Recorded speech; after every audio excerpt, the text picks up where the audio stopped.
नमस्कार। प्रारब्ध पर आप सभी का स्वागत है। मैं अवनीश। स्क्रीन के दूसरे हिस्से में आइए स्वागत कर लेते हैं बाबा रामदास जी का। बाबा जी, बहुत बहुत स्वागत है आपका। जय जय सिया राम। जय श्री राम। जय जय श्री राम। जी बाबा जी, देश भर में लोकसभा चुनाव 2024 का अब तो तीसरे दौर का जो पोलिंग था वो भी कंप्लीट हो गई और एक तरह से लगभग आधी संख्या जो है वो सीटें उनका जो है ईवीएम में मामला कैद हो गया। तो अब जो माहौल बन रहा था, पहले 2 फेज में एक बात आई थी कि साहब थोड़ा वोटिंग परसेंटेज का मामला नीचे जा रहा है। लेकिन तीसरे दौर के मतदान के बाद अब ये चीज़ें बिल्कुल खत्म हो गई हैं और एक तरह से माना जा रहा है कि अब जो कुछ भी 2024 के लोकसभा इलेक्शन के पहले बातचीत चल रही थी, वही लगभग यथास्थिति बनी हुई है और बल्कि वो मजबूत हो रही है। हरियाणा में इस बीच में विधानसभा में 3 निर्दलीय जो विधायक थे, उन्होंने समर्थन वापस ले लिया और समर्थन वापसी के बाद अब ये हुआ कि साहब वहां पर सरकार अल्पमत में है कि नहीं है। हालांकि टेक्निकली जो है आचार संहिता लगी है, तो इस बीच में ऐसी कोई कवायद नहीं हो सकती।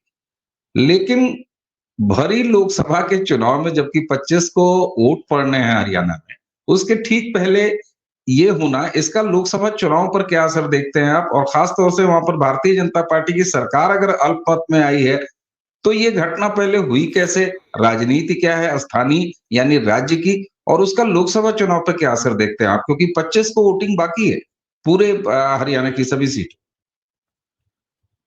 देखिए ये जो समर्थन वापस लेने का जो नाटक है ना, ये हुड्डा साहब ने रचा था और ये उनके गले पड़ गया।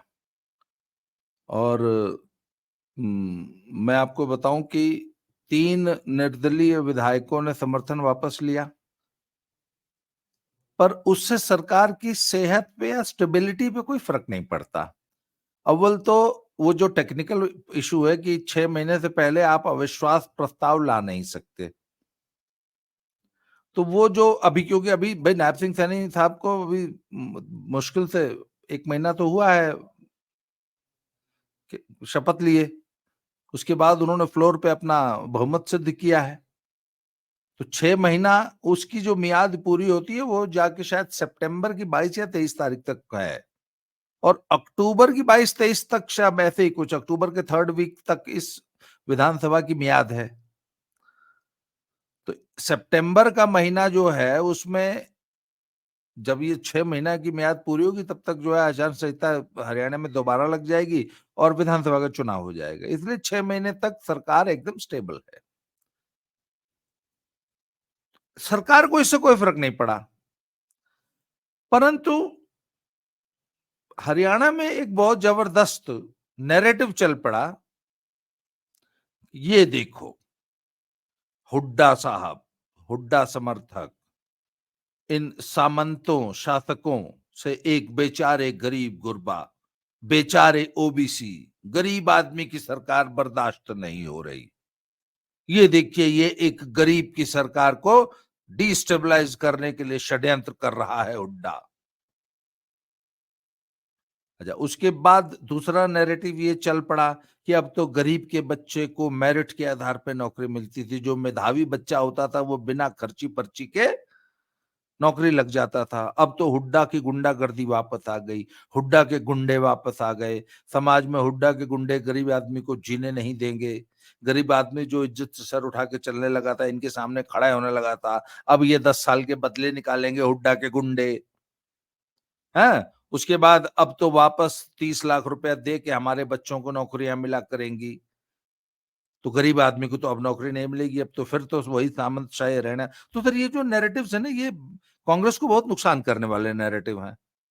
और उधर बीजेपी का नैरेटिव ही सबसे, एक बात बताऊं आपको, इस वक्त मैं चूंकि हरियाणा का पूरा चुनाव कवर कर रहा हूं और मेरे पास सैकड़ों फोन सर, अगर आप मेरी फोन की मिस्ड कॉल के जो लाल देख लेंगे ना, तो आप परेशान हो जाएंगे। इतने फोन आ रहे हैं मुझे, और मैं एक के बाद एक फोन सुनता हूं। मैं एक एक दिन में 100 फोन सुन रहा हूं, लोगों से बात कर रहा हूं। एक ही नैरेटिव चल रहा है, कि इस सरकार ने ईमानदारी पूर्वक हरियाणा में शासन किया है और मेरिट पे बच्चों को नौकरियां दी गई हैं। टोटल प्रशासन को डिजिटलाइज कर दिया सर खट्टर साहब ने।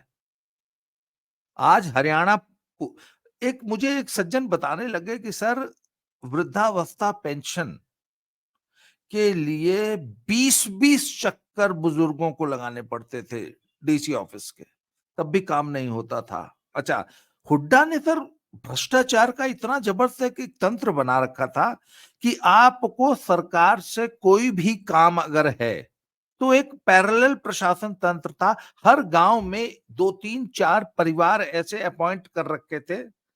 आपको टीएमसी वाला है ना सर, कि आपको कोई भी काम करना है तो आप टीएमसी के ऑफिस जाते हैं बंगाल में, तो यहाँ पे सर वो हुड्डा के धौल कपड़ी है, धौले कपड़े, सफेद कपड़े पहनने वाले धौल कपड़िए बोलते हैं उनको गांव में, मतलब डेरोगेटरी स्लैंग है कि सफेद कपड़े पहना हुआ जो है मगरमच्छ डाकू। तो आपको कोई भी काम अगर सरकार से है, कुछ भी करना है, राशन कार्ड बनवाना है, राशन लेना है, वृद्धावस्था पेंशन लेनी है, विधवा पेंशन लेनी है, या सरकार की कोई भी स्कीम लेनी है, तो उस धौल कपड़िए के पहले तो आप जाइए, वहां दरबार लगाइए, फिर वो आपका केस वो फॉरवर्ड करेगा, तब जाके डीसी ऑफिस में आपकी सुनवाई होगी।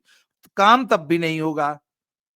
अच्छा, उस धौले कपड़े वाले को फिर अपनी कार में टैक्सी करके गरीब आदमी जो है लेके जाता था। एक लड़का बोलता सर मैंने एक छोटे से काम के लिए 4 बार इन धौल कपड़ियों को अपने गांव से चंडीगढ़ लेके जाना पड़ा, हर ट्रिप में मेरे 5,000 रुपए खर्च हुए, 20,000 रुपए मेरा खर्चा हुआ, मेरा काम फिर भी नहीं हुआ। सर खट्टर साहब ने क्या किया, अगर आधार कार्ड में आपकी उम्र 60 साल हो गई तो ऑटोमेटिक वृद्धा पेंशन आपके पास आ जाएगी, आपको कहीं जाना ही नहीं है, कहीं अप्लाई ही नहीं करना। इसे कहते हैं डिजिटल इंडिया। अगर आपकी आय सरकार के खाते में 1,80,000 रुपए से कम पे दर्ज है, ऑटोमेटिकली बिना कुछ किए आपका जो है राशन कार्ड, गरीबी रेखा वाला या आयुष्मान कार्ड ऑटोमेटिकली। मैंने एक परिवार में आते हुए देखा है, कोरियर आया, मैंने पूछा क्या आया, बोला पता नहीं, तो वो आयुष्मान कार्ड आया हुआ था, हर व्यक्ति का 5 लाख रुपए का, घर परिवार में 5 सदस्य, सबका 5, बिना अप्लाई किए। तो इसे कहते हैं गरीब आदमी का एम्पावरमेंट। पहले ये सारी व्यवस्था हुड्डा के गुर्गों से होती थी, कुछ भी काम कराना है हुड्डा के एक गुर्गे के पास जाइए। तो सर अब लोगों में एक दहशत फैल गई कि अच्छा हुड्डा वापस आ जाएगा, नायब सिंह सैनी साहब की सरकार गिर जाएगी, हैं, गरीब आदमी की सरकार चली जाएगी। सर ये नैरेटिव अब लोकसभा से 20 दिन 15 दिन पहले ये नैरेटिव चल पड़े, कितना बड़ा पोलराइजेशन हो जाता है। सर वो गरीब गुरबा सारा जो नॉन जाट वोट है वो सारा का सारा बीजेपी की जाके पोलराइज हो गया। अब हुड्डा साहब के तोते उड़ गए हाथ से, ये वाला वही खाया पिया कुछ नहीं, गिलास तोड़ा 12 आना। उन 3 निर्दल विधायकों के समर्थन वापसी से और कांग्रेस को समर्थन देने से मिला कुछ नहीं, वोट का पोलराइजेशन खामखा बैठे बैठाए हो गए। ये तो हुड्डा साहब की गलती से हो गया ना। और बिल्कुल ये हाँ, ये तो समझ क्या में चल आ रहा रहा है कि हुड्डा के गुंडों से एक गरीब ओबीसी बेचारे सैनी साहब की सरकार बर्दाश्त नहीं हो रही। देखो ये सरकार इनकी आंखों में चुभ रही है, ये गरीब आदमी का राज इनकी आंखों में चुभ रहा है। कितना बड़ा नैरेटिव है। बिल्कुल। सरकार अच्छा एक जी हाँ, ये तो एकदम साफ दिखाई दे रहा है। जो चीज़ आपने जिस चीज़ को डिकोड किया है कि हरियाणा में वैसे ही एक साफ क्लियर बँटवारा है। जिस तरफ जाट हैं, तो बाकी जो है लगभग 30-35 जातियाँ ऐसी हैं, जो कि गैर जाट जातियाँ हैं, वो इकट्ठी हो जाती हैं और उनका इससे ही केवल मतलब होता है कि जाटों का रुझान कहाँ है, एक मुश्त, तो उसके ठीक खिलाफ खड़े हो जाओ। तो हुड्डा ने ये जो किया है और सरकार अल्पमत में आई है। अच्छा एक चीज़, सरकार अल्पमत में नहीं आई है, डिस्टेबल करने का कोशिश हुआ, सरकार को कोई खतरा नहीं है टेक्निकली, ये आपने बता ही दिया। ये बताइए हुड्डा साहब 10 साल से सरकार से बाहर, मनोहर लाल खट्टर साहब 10 साल की सरकार है, 10 साल में उनका जो मॉडल आप कह रहे हैं कि उस मॉडल के हटने की कोई आशंका से ही ये इतना तेज ध्रुवीकरण हो गया। तो साहब हुड्डा साहब को रिप्लेस कर मतलब उनको हटाया गया। उनके हटाए जाने के बाद वहाँ का कोई जातीय समीकरण इस तरह का हुआ कि ये एक्शन हुआ है। आखिर मनोहर लाल खट्टर साहब के रहते हुए ये सब चीज़ें क्यों नहीं हुई?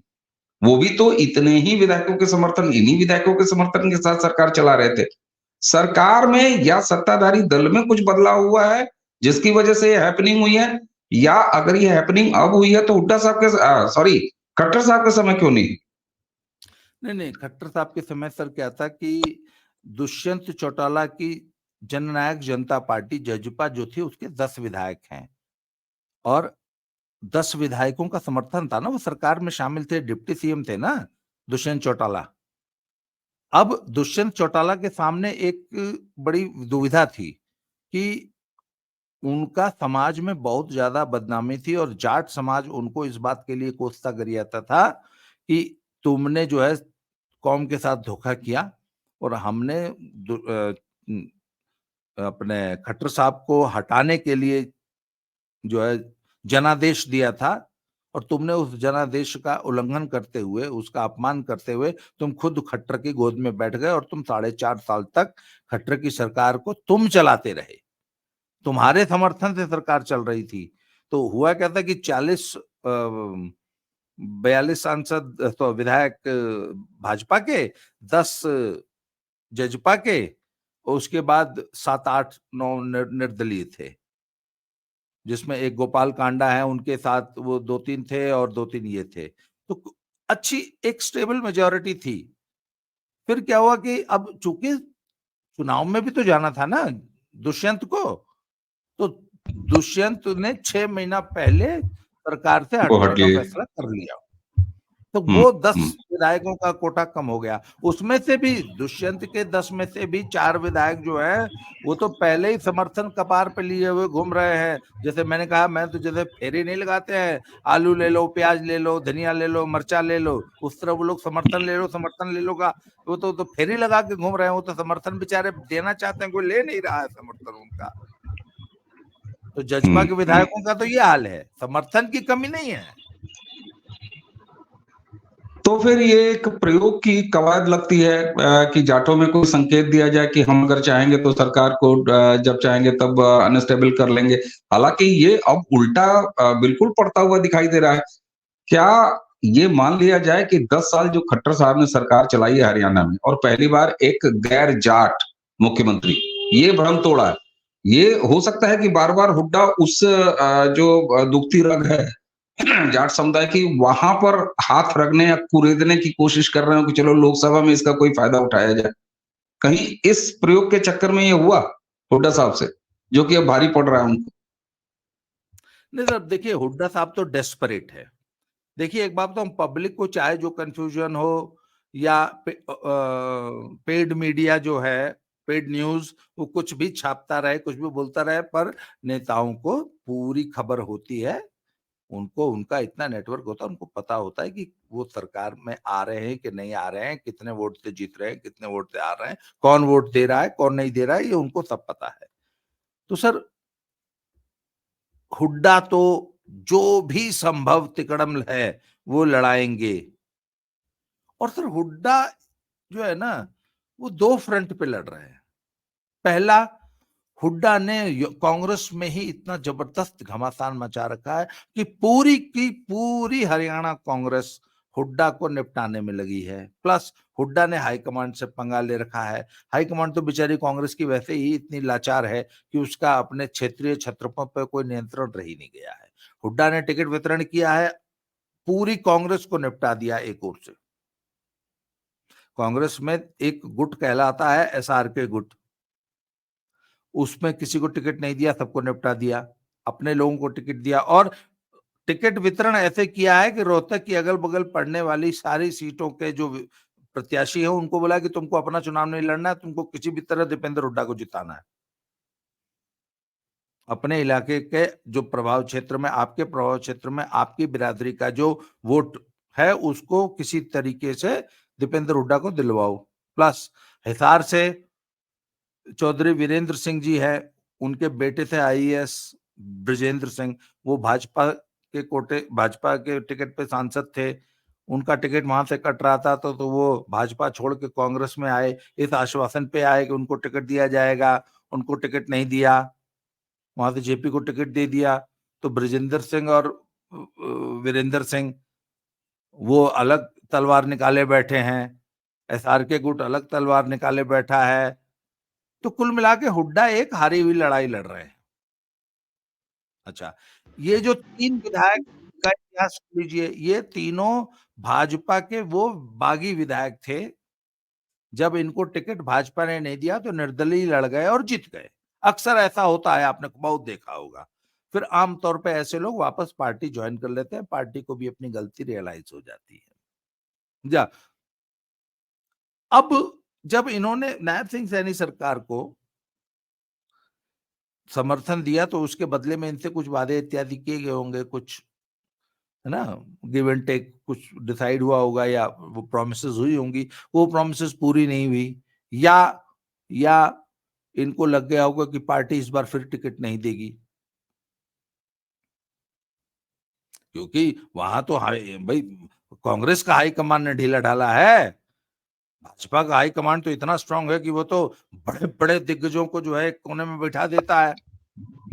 अरे तो कभी कभी तो ये लगता है बाबा जी, कभी हाँ कभी जिस तरीके से नरेंद्र मोदी जी हाथ जोड़ के कहते हैं कि ये हमारे भी मुख्यमंत्री हैं, मैं बनारस का सांसद हूँ, हाँ योगी जी हमारे भी मुख्यमंत्री हैं, तो पार्टी अनुशासन जिस तरीके से दिखाई देता है और जिसको प्रधानमंत्री तक ओन करते हैं अपनी पार्टी के व्याप से, तो उसमें तो लगता है कि प्रधानमंत्री जी का भी टिकट जो है कभी कहा जाए नहीं भाई, आपका जो है ना, सीट बदल दिया गया। प्रधानमंत्री, ये मुझे चिंता है, मुझे लगता है कि कई बार प्रधानमंत्री जी भी सोचेंगे कि है भैया, हमारा टिकट बनारस से हो रहा है कि नहीं।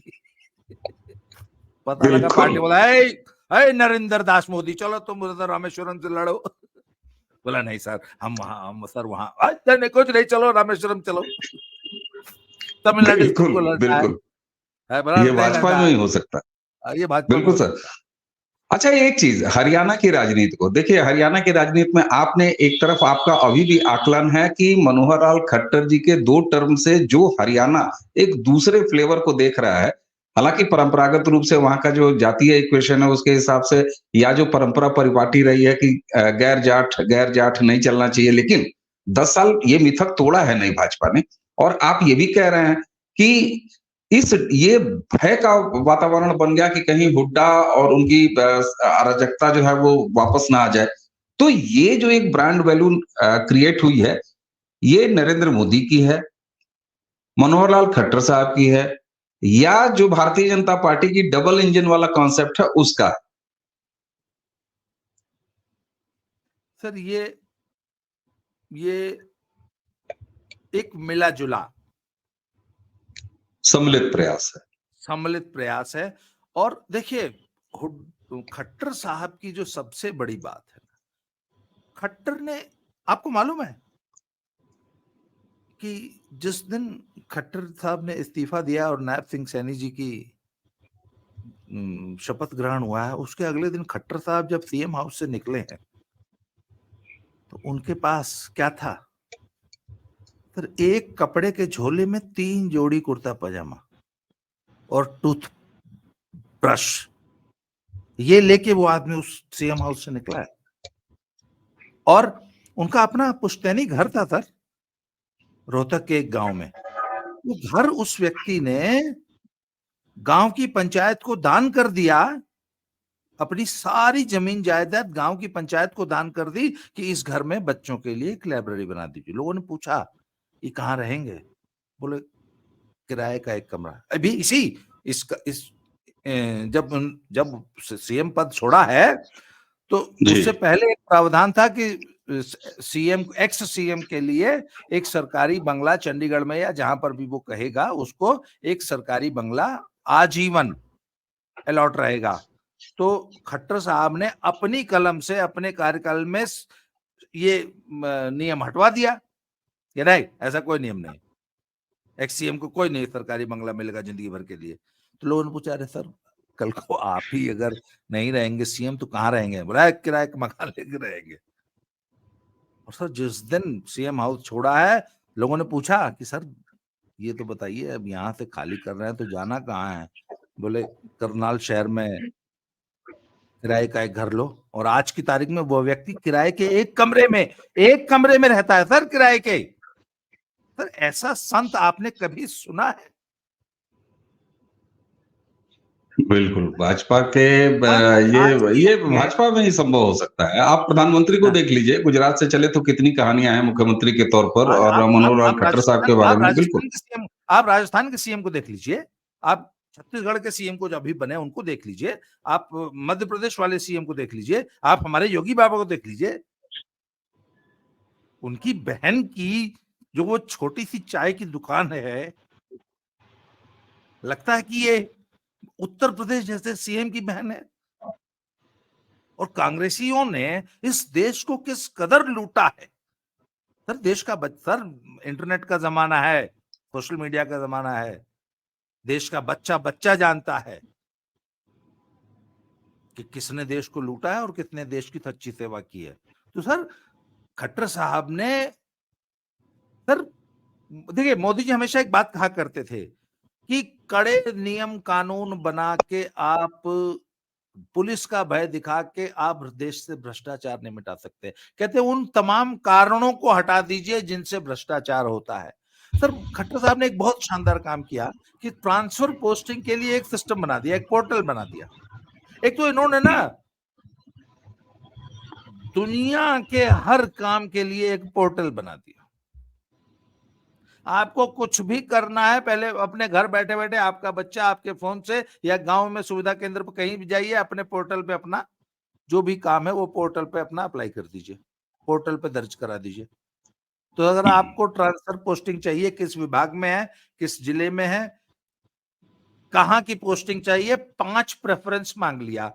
और सर पोर्टल का कंप्यूटराइज सिस्टम वो तय करता है प्रायोरिटीज के आधार पे कि कौन सा कर्मचारी कहां जाएगा। अदरवाइज सर लोग बताते हैं हजारों करोड़ का उद्योग था ट्रांसफर पोस्टिंग उद्योग। अरे सर, भारत में स्टेट गवर्नमेंट में या राज्यों के अधिकार क्षेत्र में ट्रांसफर पोस्टिंग कितना बड़ा एक पैरेलल व्यवसाय हुआ करता था। व्यवसाय होता था। इसके जो है, बिल्कुल सर, ये हालांकि बहुत सारी चीजें बदली हैं। अच्छा, एक चीज, अब जब 2024 का लोकसभा चुनाव, और आपने कहा कि ये जो एक हुड्डा ने प्रयोग अपनी तरफ से करने की कोशिश की थी, और जिसको मेरी समझ में तो यही आ रहा है कि उन्होंने जाटों को थोड़ा अपील करने की कोशिश की थी कि मैं हूँ, हाँ, मेरी तरफ देखो, मुझे पहचानो। लेकिन हुआ उसका ज्यादा उल्टा, इस वजह से कि जो गैर जाट जातियां हैं, वहां पर एक पोलराइजेशन हो गया है। तो खट्टर साहब के मुख्यमंत्री भले ना रहते हुए भारतीय जनता पार्टी में, हालांकि ये बहुत मैटर नहीं करता कि कौन व्यक्ति मुख्यमंत्री है। खट्टर साहब ही जब आए थे तो सारे लोग चौंके थे कि ये खट्टर साहब कहाँ से आ गए, है ना? ये तो कौन है इस तरह कौन? के हैं कौन, हाँ, इस तरह के सवाल हो गया था। और मुझे अभी भी नाम नहीं याद आ रहा, शायद बरखा दत्त ने पूछ लिया था हु इज मनोहर लाल खट्टर, जिस तरीके से उन्होंने राष्ट्रपति महोदय के बारे में पूछ लिया था। तो भारतीय जनता पार्टी इस तरह के प्रयोग करने के लिए जानी जा रही है। 2024 का लोकसभा चुनाव, जो कि 25 को वोटिंग हो रही है पूरे हरियाणा में, कि माहौल क्या है इस समय, और खासतौर से हुड्डा के इस जो इन्होंने ये बेवकूफी की है, या एक तरह से कहे भाजपा को लाभ पहुंचाने का एक मामला क्रिएट कर दिया। क्या देख रहे हैं आप 25 तारीख की वोटिंग, और ये सारा कुछ खट्टर साहब से लेके मोदी फैक्टर, और भारत जो गैर जाट जातियां हैं उनका पोलराइजेशन, ये सब देखते हुए? 10-0 सर, 10-0। बिल्कुल कहीं कोई साफ। कहीं कोई चांस ही नहीं बन रहा। सिर्फ एक सीट है जहां आप चर्चा की गुंजाइश है, एक सीट। चलो मैं कांग्रेसियों का दिल रखने के लिए 1.5 बोल देता हूं। एक रोहतक में आप कम से कम एटलीस्ट यू कैन डिस्कस, चलो कम से कम चर्चा तो कर लेते हैं। तो एक रोहतक की सीट पे दीपेंद्र और पंडित जी डॉक्टर अरविंद शर्मा जी की लड़ाई होगी, जिसमें अरविंद शर्मा के पास, मुझे तो अभी अभी चुनाव हालांकि और थोड़ा सा गरमाने दीजिए, मेरे हिसाब से तो 1.5 से 2 लाख का मार्जिन है। हो सकता है हम गलत हों और कम हो जाए मार्जिन, 1 लाख रह जाए, 50,000 रह जाए, पर दीपेंद्र हुड्डा हार रहे हैं। एक लड़ाई इधर शैलजा, और शैलजा भी मेरे हिसाब से 1-1.25 लाख से हार जाएंगी। वहां पे भी डॉक्टर अशोक तंवर है, वो जीत जाएंगे। तो सर 10-0 है, इसमें कोई नहीं। क्यों, पता है क्यों? क्योंकि sir I can see the polarisation. Sir sir non Jat लगभग 75% जातियां हैं पॉपुलेशन, वो सारी की सारी लामबंद है बीजेपी के साथ, कहीं इक्का दुक्का थोड़ा बहुत। और अच्छा एक चीज, ना और 40% तक जाट मतदाता, जाट, मैं उसी को रेखांकित कर, 40% तक जाट मतदाता बीजेपी, जजपा, इनेलो। अच्छा सर, लोग इनेलो और जजपा को बिल्कुल खारिज करके चल रहे थे, बट नहीं, इनेलो जजपा मिला के अभी भी 20% तक वोट ले जाएंगी। 20 तो नहीं, मान लीजिए 14 से लेके 18% तक दोनों वोट जब आप कुमुलेटिव जोड़ेंगे, हाँ ऐसा मानना है। अब आगे देखते हैं, यू नेवर नो, बट बिल्कुल ठीक बात। एक चीज तो है सर, ठीक है, अभी पोलराइजेशन पूरा नहीं हुआ ना, मैं ये असली रिपोर्ट आपको दूंगा चुनाव से 2 दिन पहले। 2 दिन पहले बिल्कुल, ये लास्ट टाइम पे ताना बाना होता है, धीरे धीरे वो सारी चीजें बैठती है, पानी धीरे नीचे जो है फिर आता है, ये बात तो बिल्कुल सही है। एक चीज तो साफ तौर पर देखी जा रही है सर, आप जानते हैं मैं भी पूर्वी उत्तर प्रदेश के लगातार गाँव की तरफ घूम रहा हूँ, कई लोकसभा क्षेत्रों में घुमा हूँ सर, जो कि एक अवधारणा बनी हुई थी कि चुनाव बड़ा शांत चल रहा है। हाँ ठीक है, चुनाव शांत चल रहा है, बहुत ज्यादा हल्ला गुल्ला नहीं है, लेकिन एक चीज साफ तौर पर दिखाई दे रही है सर, कि स्टेटस को मेंटेन रखना चाहता है मतदाता, उसको किसी तरह का कोई परिवर्तन नहीं। और मुझे तो कई बार ऐसा लगा कि मतदाता झटके में आपसे ये ना पूछ ले बहुत ज्यादा बात करने पर कि चुनावी गर्मी क्यों नहीं है, वो कहीं ये झटके से ना कहते चुनाव हो ही क्यों रहा है। ये मतलब कहीं से मैं अलोकतांत्रिक कोई कल्पना नहीं कह रहा हूं, लेकिन स्टेटस को यथास्थिति बनाए रखने के लिए ये चुनाव हो रहा है, जनता का यही मूड है। तो इससे साफ जाहिर हो जाता है कि जनता नरेंद्र मोदी के साथ किस तरीके से तीसरे टर्म पर खड़ी है। और ये चीज, और हर सीट पर इस बार मोदी और मजबूत तरीके से लड़ रहे हैं। कई जगह तो मोदी और उनके वोटर के बीच में मतदाता, वो जो वहां का उम्मीदवार है वो भी नहीं है कहीं फ्रेम में। लोगों की बहुत घनघोर गुस्सा है लोग अपने उम्मीदवार से, और ये तक कह रहे हैं कि उसका नाम मत लीजिए, फलाने का नाम मत लीजिए, लेकिन वोट जो है उनका मोदी को जाएगा। तो मोदी का ये चुनाव हो गया है। और लोकसभा चुनाव 2014 के बाद लगातार ये देखा गया है सर कि मोदी इस चुनाव को मोदी गारंटी की तौर पर लड़ते ही रहे हैं, और उनका 1-to-1 कनेक्शन भी अपने वोटर्स के साथ है। हरियाणा पर बात करने के लिए बाबा जी आपको बहुत बहुत धन्यवाद। दर्शकों, ये था हरियाणा का जमीनी हाल, जहां 25 तारीख को वोटिंग होनी है। 25 की वोटिंग के पहले अंतिम तौर पर मतदान से ठीक पहले हरियाणा की क्या केमिस्ट्री है, एक बार फिर बात करेंगे बाबा जी से, क्योंकि बाबा जी ने कहा है कि ये 2 दिन पहले, 3 दिन पहले, यानी 22 या 21 या 22 को एक्चुअल पता चलेगा कि किस जमीन पर जाके खड़ा हो चुका है हरियाणा। बाबा जी आपको बहुत बहुत धन्यवाद। दर्शकों, इसी के साथ मुझे और बाबा जी दोनों को आज्ञा दीजिए। नमस्कार, प्रणाम।